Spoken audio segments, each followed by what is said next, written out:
And welcome to Two Gray Goatees and a Whistle. I'm Coach Huddy, and today I am joined by the coach's wife, Amanda. Hello.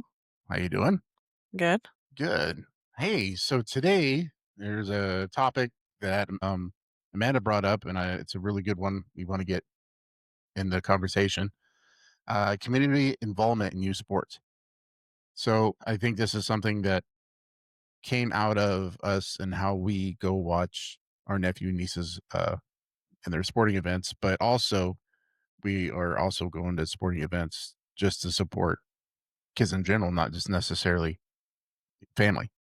And we thought we kind of want to bring that to light because we feel like it's important for those kids to see adults out in there, especially teachers or just anybody in general. Seeing a crowd really does make the kids feel special.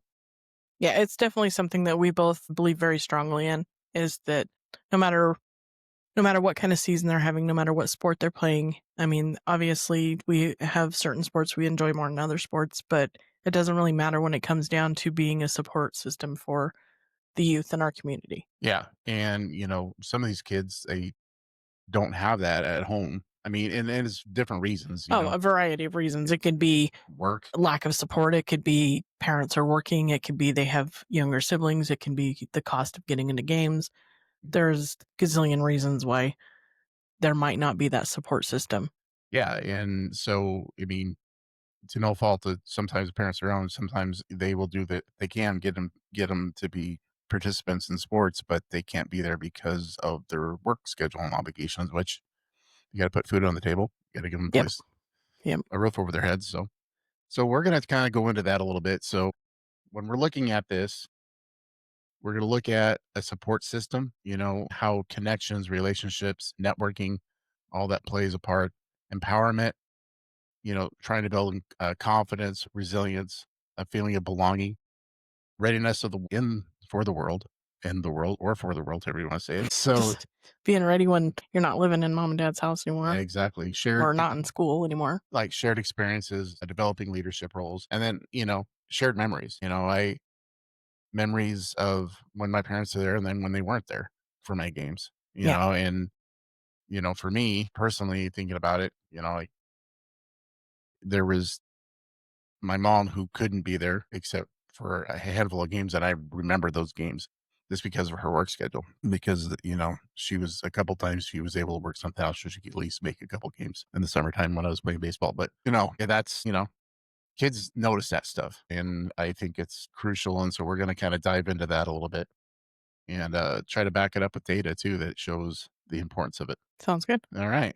So every little small town gym, dusty baseball diamonds, soccer fields, small towns in particular, that's something you can do and when you can bring your community involved, not just parents, and you get people, past players, not just family members, but key community members involved in this. Yeah, I think it helps out tremendously. All the things that we also need to look at is local volunteering at your rec centers, stuff like that. Volunteering to be like the driver, maybe for kids, you know, the businesses that support these places. I think sometimes they kind of get left out. I mean, I know schools and stuff, they try to do a good job of promoting businesses and making sure that they have banners and stuff up in their programs or saying, Yeah, "Hey." are there mentioned programs? Are there I mean, last night was a classic example in the town that I work in. I obviously have nephews and nieces that go to school there, and so we go and support that. But a lot of those students, it's a small school, and even if I haven't ever had them in class, every one of them know who I am. They will ask you religiously, "Are you coming to our game?" And last night we went to their homecoming game. It was just a lot of fun. The kids were just happy to see you there. And yeah, it helped that they won, but they were genuinely just happy to see that support. And then they had a local business donating truckloads of gravel for their parking area because their parking area gets a little sketch Yeah. in the rainy seasons. But that's a classic example of that community sport that goes a long ways. Just that those kids feel like that not only are they being recognized, but they have somebody coming along trying to make things just a little bit better. Yeah.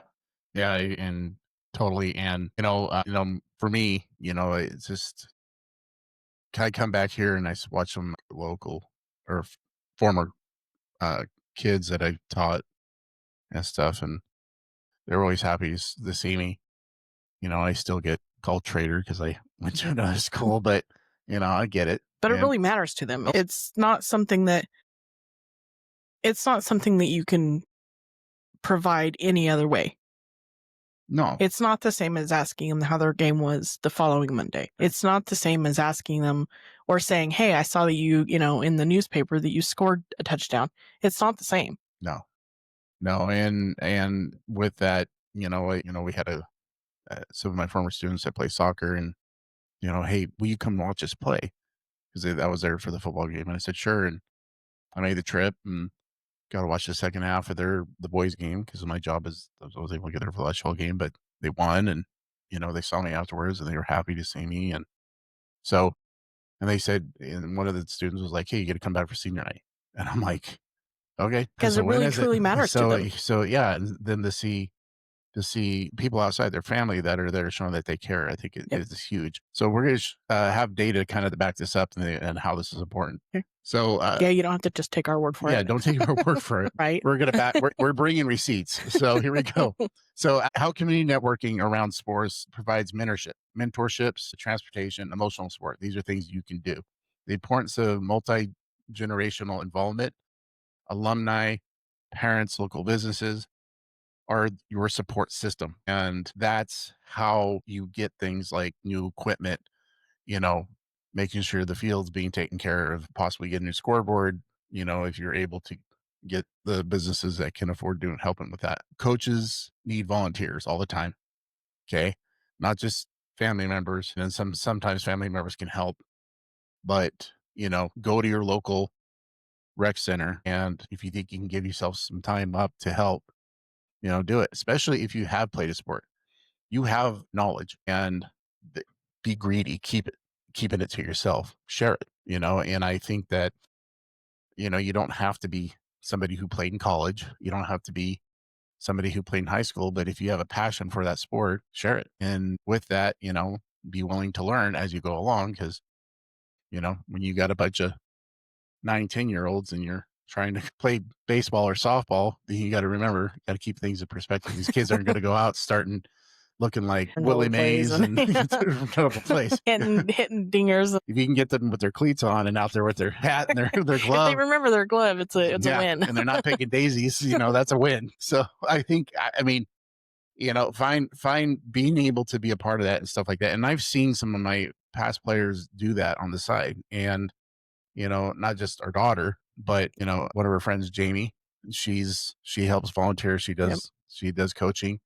I have had former players of mine, and the students of mine go out and they're coaching now. So It's through that example. And I'm not saying that every kid is going to see what you're doing or see what their community is doing for them and jump on the bandwagon. It's not reality. But you're providing that example and you don't understand just how much those kids are watching yeah, in everything you do. they're watching constantly, They're watching all the time. even when you don't think they're looking. Um, some data to throw at everybody out here. You know, 70% of kids quit sports by the age of 13. Yeah, And I can I can see that in that the older you get, the more time it takes. And some families and some kids, they don't have the time to give, or there's a lack of support. yeah, yeah. And I'm looking at to that this is coming from the Aspen Institute, a Project Play. They said that lack of support and fun. And as you get older, it seems like You've gotta have fun to gain a love of something. you do. And if I you're, get that when you're on a varsity level, then fun should still be there because of your love for that sport, but the winning and the new records and the beating of expectations and the bettering of yourself becomes more prominent. yeah. And But you've so, gotta have fun to get the love of it. right. And honestly, when you're younger, there is that fun factor. It It should be fun. And I think coaches need to put the fun in. And even as you get older and you're coaching kids at maybe at the high school level, try to have that fun in there. And it's hard when you if you're losing all the time because winning and losing is so weighted now, and and just that's how the world is, and it just at Well, least nobody it, wants to lose all the time. nobody Even and if even if you still have a very strong support system, it it pulls on you. yeah, you're investing time, you're trying to win, Yep. and things kind of go crazy, and we've talked about this before, is when you're expecting your 10, 11 year old to be this great athlete. And, for me this summer when I was coaching with Kelly, talking to 11-year-old, 11, 12-year-old girl, she felt like the whole world's crashing around her because they're, you know, she's not playing well and Yeah. she's not understanding that this is fun. Try to have fun and trying to break this mentality of it's win or nothing. They don't even Even have that at that age.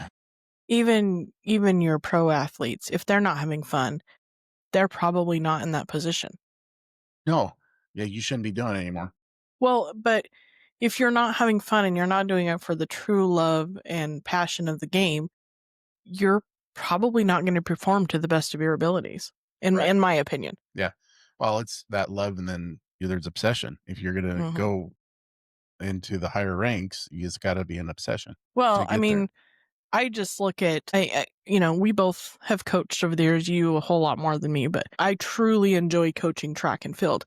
And I probably could wheedle my way into a varsity position or a high school position somewhere. But I truly love teaching those kids how much fun track can be in middle school and seeing those participation numbers increase every year. It means the world to me that those kids want to be there. Right. And it's crucial. And so that's the thing, is that if we want kids to keep participating in sports, the support system has to be there. Yep. You have to have the volunteers. You gotta have parents and adults to be willing to give up time Even if for you these sit and kids. sell tickets at the gate, Yeah, something that simple. or you walk up and you take pictures of them warming up, Mhm. they will see you, and it means everything. It means everything to them. Yeah, yeah. So yeah, it's important that right there, though, the statistic on quitting because of lack of support and fun. That's the support thing. That's a hard one because you see it. You see parents who are like, "I'm not going to invest money anymore into this," and it's gotten expensive for some Well, sports. it's some of it's It become a is, rich man's and it has. participation. Even in high school, and I know there's scholarship type programs they set up where they try to, Mm. if you're on hardship, they will try to We waive certain live fees. um in a state that provides tons of money to their high school football or their high school sports programs through various businesses and industrial, revenues and stuff. And it allows these kids to play numerous sports for $60. They can Right. play as many as they want compared to the state we came from before where it Oh, was 160 for one sport. yeah, and that was 10 years ago. Yeah, that was exactly. Yeah, I mean, they could rent it So, and for 4 or yeah, $500 to play a and I sports for the know year. I mean, there's a pride thing involved. Um, but every school we have worked at in this state, if you came and said, I just don't have the money for the funds, they would put you in that sport anyways. Figure it out. They'll figure it out. Yeah. Alright, so let's talk about empowerment and growth. So confidence grows from trying, failing, and trying again, and community presence amplifies this. So resilience and belonging are linked to consistent adult encouragement. Community visibility, local papers, shout outs, social media features reinforce self worth. And so, I look at this as being there, right there, reiterates the importance of involvement, of going and just being a spectator is just as Mhm. important. And it W- doesn't matter if they win or lose. no, It does not no, matter everybody wants to win, yeah, obviously, you don't want to but go to, there can only be one winner. yeah, there is, yeah, and And it's, it's just as important to walk up to that kid after that game and be like, "Hey, that was a bummer of a loss, but you really did amazing at this." yeah, yeah. I mean, just being there. Yep. It just means something to them, and seeing that they got people there that care. When you're losing and the crowds aren't there, it's rough because it's like, why am I here? So, and it is a Well, real it's thing. just as rough when Yeah. you're winning and Yeah. nobody's cheering for you. Yeah. Yeah. So when kids feel seen, they feel unstoppable. That self-confidence grows. And this is resources for this are coming from, Positive Coaching Alliance, Harvard Graduate School of Education, CDC is all pointing to this. So preparing for the world. So another key point here is how youth sports mirror life. Teamwork, accountability, shared wins and losses. These are all things that sports can provide, especially team sports, and bringing that accountability, teamwork, because in life, you're going to work at jobs where you're going to have to work with other people, whether you like them or not. Yep. And I try to explain that to kids that, like, I just don't like work. Tough. Yeah, tough. I don't like that teammate. Well, guess what? You don't have to go to their birthday party, but by God, when you're out You're, there on that field or you'll that court, respect each other. you better get it together. Yep. Learn how to work together. Yep. Leadership develops naturally through, oh man, why can't I say that word today? Participation and mere peer mentorship. Community involvement helps youth learn how to give back to their communities And we've seen that. and take ownership. And we've seen that. Yep. We've seen players that move That's, on. I mean, having a kid out of the house for what, 4 years now, 5 years now, and being married and having her own family. But we see all those kids that were her class and a year older and a year younger out there doing something in the community, whether they're volunteering as a coach, whether they're at a game cheering for their, you know, old high school, whatever. We see it all the time. Yes. And it's awesome. Yeah, it's great. I love seeing former students of mine who are out there Next generation. cheering on the Yep. next generation and, being involved somehow. Yep. Uh, Lessons from the locker room, things that happen. Think about, what can be learned in on the field and stuff like that. That all plays a part of building, learning how to go through struggles in a safe environment. It's Yeah. Oh, yeah. okay to be able to fail in anything in life. Sports is the safest place to fail, You're gonna. and you're gonna fail. You're gonna You're do it. going to fail. You're never going to go Mm. 100 for 100. I think it teaches you empathy too, It teaches you because empathy. you've been in that situation and then you get to see the team that you're playing against in the championship game Mhm. walk off the field crying Yeah. and you have empathy for them. You learn that. Yeah. And that leads us to our next part of the segment, which is how it creates empathy and emotional experiences that connects people across generations. Being a part of, even if you're not playing or you're not coaching, being in the stands when you see that team win, you can say, hey, I remember watching that team that won state. Yep. Remember seeing that when that person caught the game winning catch or whatever the Or situation is. just, I remember that feeling. Yeah. I remember that feeling when my kid did it. Now I get to see it when my grandkid does it, Yeah. or the Just, generation in between. yeah. Just seeing that when that's going on, Or I think, nephews and nieces or yeah. students Yeah. or just the kid that you know works at the grocery store as a Yeah. bagger. Yeah. And failure teaches empathy. It does. Yep. And success teaches gratitude. True. So, I Very mean, true. that's, if you're looking for a couple things there, that's really what happens is, you know, appreciate those times, take it as a learning experience when you fail. Not, when you lose, it's a learning experience, Yep. right? You, If you never experience failure and you never experience success, you're living a very poor life. yes, absolutely. Yeah. You've Yep. not experienced life. Absolutely. I totally agree The with that. same goes for gain and loss and love and hate. And if you don't experience all those things, then you're not really living. Yep. Yeah, I agree. So let's look at reflecting how this starts is that it's small acts, cheering at a game, donating maybe to, to help get new seating, offering to help out, you maybe give rides, every little thing helps. And so I think the small acts help build that foundation for your programs and for your towns. And small towns, what's one thing nice about small towns is that everybody knows everybody. And The so, opportunity to be involved and to support is yeah, It's immense. There's It's so many opportunities, and they don't have to be, I spent $1,000 buying 10 chairs. It's no, yeah, yeah, it doesn't have to be that. It can be, I won a t-shirt at the free throw contest, and I'm going to support that to the next game. yep, yeah. That simple. It's that simple. Yeah, just being there, and so basically, we're gonna say the call to action for everybody out there: show up, be a fan, and be part of the Yep. village. Yep. That's really what it comes down to. So I'm gonna Yep. throw out some data information here about the support, the how important communities are. Youth with strong adult support show 55% higher esteem and 40% more resilience. This is according to the CDC. The next one I got here comes from the Aspen Institute from Project Play. The communities with active youth sports see higher civic participation among adults, which makes Yep. sense. Okay, according to the National Alliance of Youth Sports, 73% of coaches say community volunteers are critical to program success. Totally agree with that. Students in youth sports report lower anxiety and depression rates. That's according to the Journal of Adolescent Health. And one more, team identity and shared experiences increases empathy and social cohesion. That's according to the Journal of Youth Development.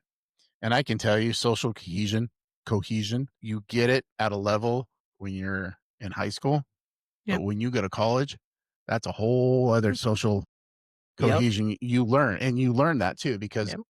you're going to be around people that come from completely different places. So if Completely you, different walks of life. yep, and doesn't matter what sport it is, you might have come from a small town in Texas or Idaho, and then you might be on the same team with somebody that came from a suburb or the inner city of Chicago or Mm. Detroit, and all walks of life, all different cultures.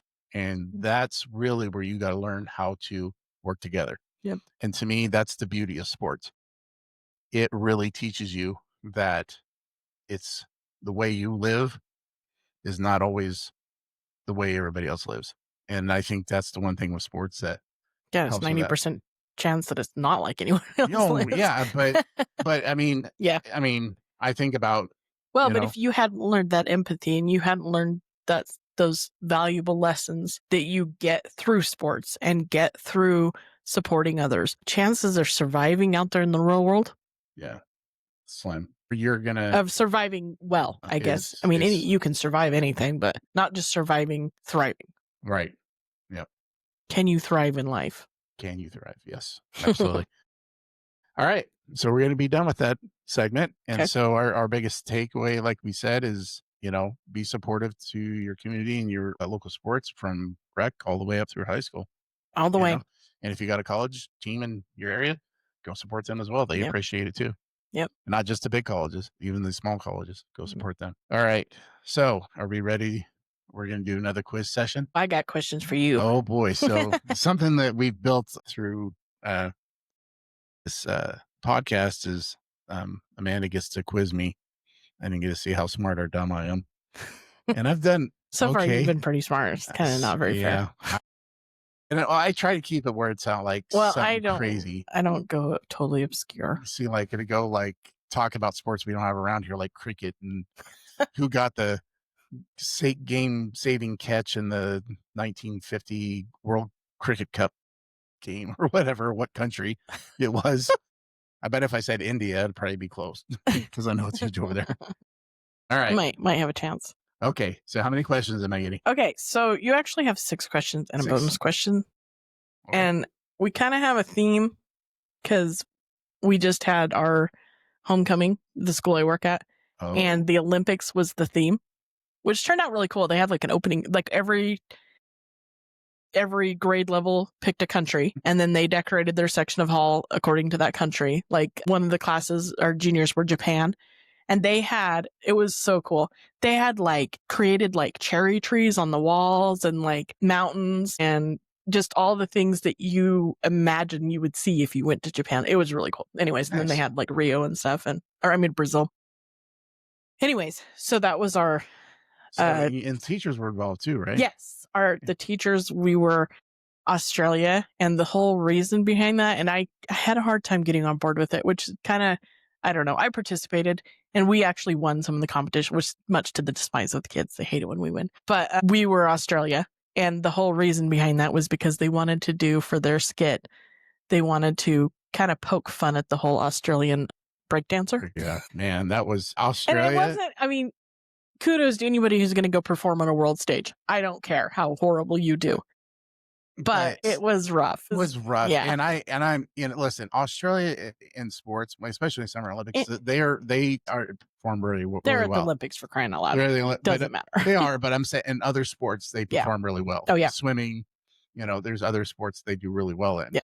Breakdancing, I remember I think that was the new thing. That was the new thing they put in That that was the year. only new thing they put in that year. It was like, just, we're going to do breakdancing. I'm like, how do you even score and that? you had, but it's just like anything else. It's just like gymnastics or something. They have to perform certain techniques, I'm sure. And so I'm sure they had to have like a routine and tell you what they were going to do. Legitimate talent there, breakdancers, and they're doing their thing. But the told pretty much anybody that's into sports that's probably listening to this knows about the breakdance situation. If you haven't watched it, and it's kind of sad and a little embarrassing, but it's kind of funny on the same level. It's like, wow. Yeah, it was like, wow, this is really happening. Well, and I remember the last Olympics, I remember that was a thing with the breakdance, and the other thing was the shooting competition where where the guy from like, what country was that? He was like I might have been Turkey or something. I can't remember. Maybe. I think it was maybe. But everybody's got these like eye patches and like the gear head to toe. Like they've spent thousands and thousands of dollars on all this gear. And he walks out there in like jeans and a t-shirt and takes silver. Takes silver. And like, just like, okay. Like he was headed to the grocery store and took a detour. It's like, wife sent me out for groceries and I decided to shot the shooting competition. Yeah. And I came back with a silver medal. So, yeah. But I remember it was those two things that were like the two. Like the everybody was like, oh my gosh. Yeah. And both. I mean, the Olympics are highlights anyways in themselves. Exactly. Anyway, so that's what we did for our homecoming theme. And like I said, it was really cool. They had like opening ceremonies. So, a number of kids from each class, like they did like how they do the opening ceremonies when they do the torch. So they did that. They had kids running through town that they were videoing and they showed up in the gym with the torch. And then they did the Parade of Nations. And so each class went and like walked around the gym with their flags. It was fun. Silly, but fun. Anyway, so some of these are based off of the Olympics. Long story short, too late. All right, let's do this. All right. Question number 1. Where were the LA Dodgers originally based? Brooklyn. You suck. How do you know this stuff? Like the Brooklyn Dodgers. I mean, that was... No, never heard of them called that. Jackie Robinson, wasn't he? I don't know. I think it was in Brooklyn before he was... I think Jackie Robinson was playing in Brooklyn. Oh, I have no idea. I'm pretty sure it was Brooklyn. Anyways, I knew they were in LA. Question 2. What was the first U.S. team to join the NHL? First U.S. team? And I can think of 2. I mean, is it Boston? Damn you. Seriously? How do you do that? It was the Bruins. Yes. I know Bruins were part of the original 6, I think. Well, I want to say it was them, and I want to say Chicago might have been in there too, but that was going to be my other guess if it wasn't Boston. Okay. Bruins, I'm 2 for 2. Okay, let's go. Gosh. I'm going to go obscure. You're going to get obscure sports quarterly questions. Question number 3. Who is the most decorated Olympian of all time? Over everything? Of all time. Oh, man. It's probably not Phelps, is it? Is that your final answer? He was decorated. I'm going to say Phelps. I don't know. Was it Michael Phelps? Yes. Dude, he was a You know what's dude, funny? though. As our seniors, they chose the USA because I'm like, why wouldn't you? Why wouldn't you? Yeah. So anyways, they had a picture of Phelps on the wall and he had like, I don't even know how many medals hanging off him. Oh. And then they had a picture of Simone Biles too. And she was like, yeah. I mean, you'll have to, they always decorate the hall so cool. Anyways, okay. I don't like you anymore. Okay. This one's kind of a rando question, but you know how sometimes you're thinking about something and you like go squirrel? Okay. Okay. All right. What movie does the funniest rendition of the development or invention of the game of baseball? What's the funniest rendition?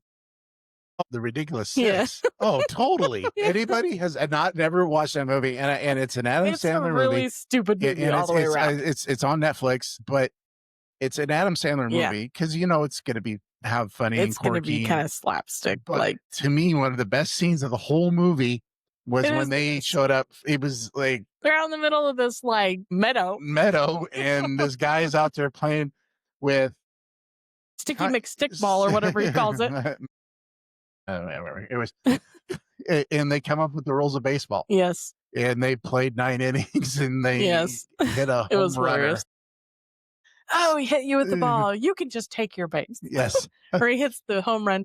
"I'm not going to you get get that. that. That's a home runner. You can just run all the way around." It's just really stupid, Oh man, but it's the funniest rendition of how and baseball became. yeah, so it's on Netflix. So if you don't get Netflix, you can watch it on YouTube. Oh, it's So yeah. go on YouTube and you Just can look up that scene. just look up that Baseball scene. scene of Ridiculous Six, the best thing 5 minutes you'll ever spend. Okay, Anyways, it just I squirreled yeah, for that's a fine. second. That's all right. But no, what brought it on was so I teach 7th graders and Mhm. 9th graders math. Okay. And the 7th graders, I mean, they're all funny in their own right, but every once in a while, it's just like this random. So they were doing a gallery walk for a review. And I was just sitting there kind of listening to their conversations, making sure they were staying on topic. And I heard one of my students go, "Hey, did it hurt when you fell from heaven?" And the other kid goes, and it's 2 boys. "No, why?" "'Cause it looks like he landed on your face."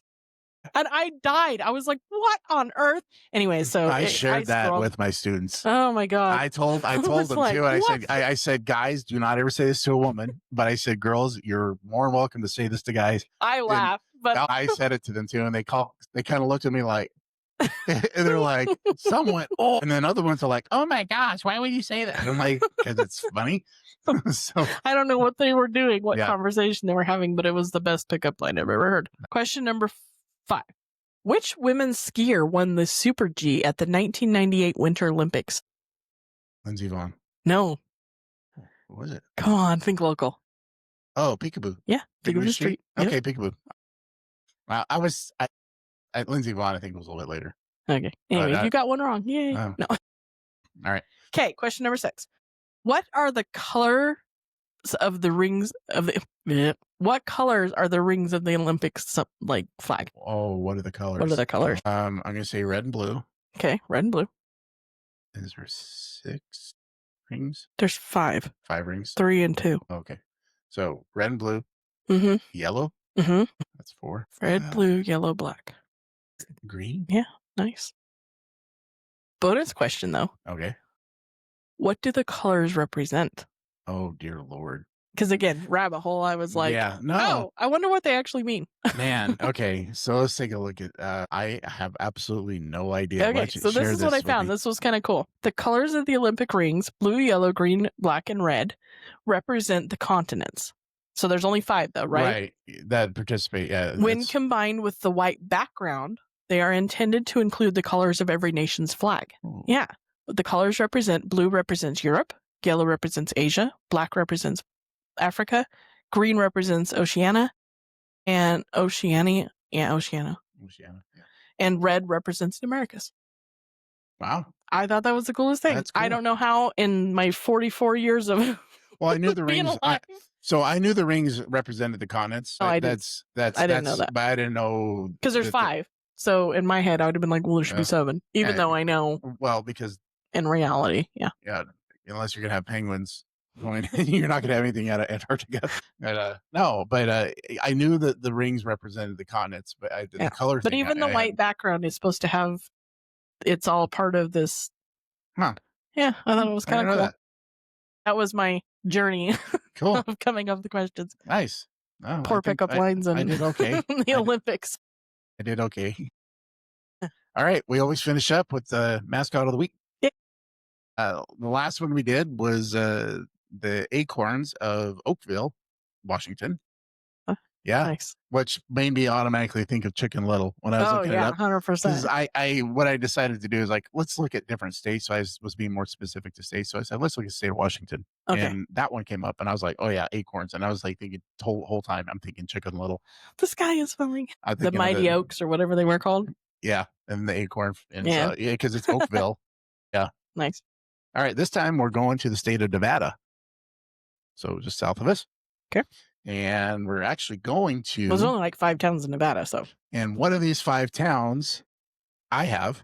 In Oh, fact, I used to spend a lot of time there. This is Tucson.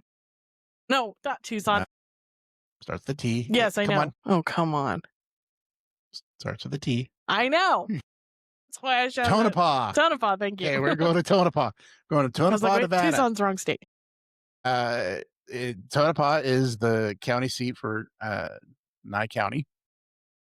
So a little bit of history on Tonopah. Tonopah was a part of the silver mine, so the silver rush that was going on. Well, it's kind of right at the base of the mountains, It is. So Tonopah is one of the Shoshone. mountain ranges. So Tonopah comes from the Shoshone word, often interpreted as something like greasewood water or greasewood spring. Oh, Before greasewood. mining, There's a lot of greasewood in those hills. yeah, Type of bush. yeah. Before mining, the area was used by local Natives Americans, including the springs and the watering in that area because it's very arid. I mean, the whole state of Nevada, Yeah. 99% of it's arid. Yeah. Uh, Yeah. So you find water, man. You stick yeah. around. So the region lies in a mineral-rich belt featuring volcanic and hydrothermal history, Hmm. which led to the mining. So that happened in the 1900 when a prospector named Jim Butler's burro wandered off, chased it. Butler allegedly noticed a rock outcropping that contained silver ore. And so that's kind of how the silver became a boom town in 1902. And uh, eventually, just like anything else with mines, it kind of goes away. Oh, And just in how you mine. yeah, It's completely different. yeah. So we're going to talk about their mascot. Okay. So And it's the Tonopah mascot. this is Tonopah's mascot, their high school's mascot. They only have one high school. Yeah, Tonopah is like 1,900 in the whole town. Tonopah's not a very big Why town. did I think it was bigger than that? I No, thought it was like the size of Jerome. no, it's tiny. It's a tiny town. Oh, snap. So yeah, a small town. And so there's about 80 to 100 students in that, but they have, Oh, shit. I really thought yeah. it was a bigger town than that. No, it's a small town. But most of the towns in Nevada outside of Well, I know, but I thought it was Reno and for some reason I Vegas are had pretty always small. thought it was like at least 9,000. No, it's relatively small. Well, it's So really small if it's yeah. 1,900 people. That's Yeah. half the size of where we live. Yeah, exactly. Huh. Okay. So this town got its name as an old mining slang for a person who shoveled broken rock or ore into a minecart. It represents hard, dirty work that built Tonopah's silver camp. The school leans on its heritage with this monument depicting a miner at work. The Fighting Muckers, Mucker, the Muckers. So a muck was That makes sense. somebody who had Like you're digging through whatever they blasted out. Yep, Yeah. they blasted out, and you're putting in the carts to be filtered out. So enrollment, like I said, between 80 to 100 students. That's a very small school. So yeah, so my mom's siblings, my aunt and uncle, So they were muckers. they were muckers. They graduated. So my grandparents I lived there can't for believe quite a we've few years. never We'll have to make a heard trip that down term. there. So I mean, we'll have to like make a detour trip there sometime and check it out. It's not. It's Okay, if you've really ever been to Idaho or to Nevada, it's not a detour state.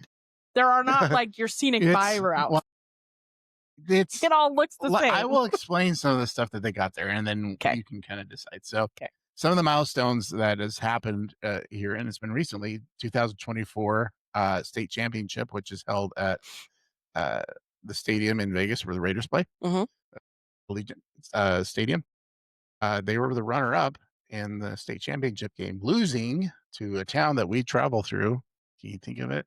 We always stop there. It's like one of the last stops we had. Starts with a P. Well, the wildlife The thing is Paragonaut. Yep, Paragonaut Valley. That's who they played. So they played each other in the state championship last year. Speaking of only water sources in Nevada. Yeah, it's one of the few places you can find water. So their girls wrestling milestone competed their first all girls in the Nevada's wrestling tournament, state wrestling tournament in 2022. Track and field has active presence in the A championships. Nice. Always posting PRs. 2025. Well, you probably got pretty high elevation, so anywhere else is gonna. Yeah, you're gonna be running lower elevation. Yeah, PRs all the way around. They always do pretty good in their mid distance and their throws. And it's always one of the most distinct mascots in the state. Yeah, no, So yeah, yeah, that's I like it. That's cool. so I there's love some them when they have something to do with the history or something to do with yeah, the culture of the town. yep. So the economy, and I kind of know some of this. It's the Air Force has a secret base. It Well, it's not was secret well, anymore. it's not But secret. But what happened was it became unsecret after the first Persian Gulf War. It was, this gotcha. military base not too far from there, and the stealth fighters, that's where they were Just, stationed. like, come out of the ground. They just when they started using the stealth fighters in that Yeah. war, next thing you know, they're like, This "That's is coming right, from right this here." is coming out of my And I backyard. knew they had Air Force Base because I remember always driving there, Yeah. and if you drive in Nevada, it's always you stretch forever. Yeah. And I remember the Air Force pilots would always do flybys, and they'd buzz the cars. And I remember just being in with my family in our minivan going down the road, and all of a sudden and then you this jet, and I thought it was the coolest thing in the world. Yeah. And I don't know if they can do that anymore because I never hear anything about it. Yeah. Yeah, it's hard Yeah. to say. So it's 6.5% below the getting to the cost of living. Relatively Hmm. not too bad place to live. The defense, national security, the Tonopah's test range, Area 52, not Area 51. Area 52, which is Yeah, southeast of town, is where they do weapon testing. gotcha. Um, Here or just, just like probably just like mm, guns and gotcha. probably like Air Force, probably bombs and missiles and stuff. Gotcha. Gotcha. Yeah, I don't think they do much nuclear testing anymore. At least not around in the states. I think if they do, they use some abandoned island somewhere out in the Pacific. Abandoned now. Yeah. They have a historical mall or not mall, excuse me, Hotispa, which I remember that when I was a kid. It's, on the historic, Hmm. hotel. Goes So I'm curious how we're kinda getting off subject here, no, so that's fine. this will be my last question, but I'm curious how big the town was when it was booming. Hey, I have that. I can tell you, it was like, let's see, it peaked at, let's see, let me go back here. Okay, the population 1902 when it was booming was 3,000. They Oh, had excellent. 32 saloons, multiple newspapers, churches, and social amenities. Mining stock in Tonopah were listed in the San Francisco Stock Exchange in 1903. Tonopah's richest years were from 1910 to 1914, when the mines were yielding 8 million annually in precious metals and premier mining district in the American West.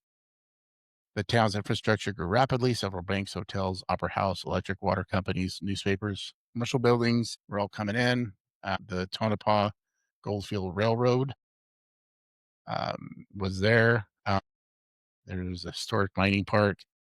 The decline happened after World War One and World War Two. It was later used for stuff, but World War One and 1920s and 30s, many mines declined. Ore bodies were depleted, less profitable, and therefore that affects your economy. By 1947, most of the major mining operations in Tonopah had shut down, and the local railroad ceased operation. However, Tonopah took a new role during World War II and constructed the Tonopah Army Airfield beginning in 1940. 42 was one of the major training bases for B 24s and P 39 aircrafts. After Hmm, the war, the base closed. Tonopah repositioned itself. So over time, heritage tourism, historic preservation, oak, desert charm, kind of as part of its identity. remote desert charm. And it's, I mean, it takes a while. I mean, There's some pretty areas, there is really it? are. And I looked to see how far it was from us, and it's like a 6 hour drive. Yeah, I So could it's be to not, Vegas in 2 hours longer. yes. Alright, So we'll go Muckers. yeah, That's so cool. muckers. So yeah, and so a little bit more about it. The nickname is the Queen of the Silver Camps. That was another name. Another thing about it is the Clown Motel. So there is a haunt. It's like a famous haunted place. So this Clown Motel, and there's like these clown dolls all over in this shop area, this Hmm, antique, and then there's a graveyard right behind it. of course there is. Why It's would there be? so it is a ghost town haunted tourism route. Like Hmm, if you're if you're into the doing whole that, yeah. haunts thing, going to Tonopah. That's Hmm, the Clown Motel. I've watched it. It was on Haunted Places, one of those, probably the History Channel, because they don't do anything on history. They do stuff on aliens and ghosts. So it's probably on there. Right. Anyways, Ghost hunters. so That's historic. yeah, there you go. All right. Well, I want to thank the coach's wife for joining me, and everybody out there, take care of yourself. Bye.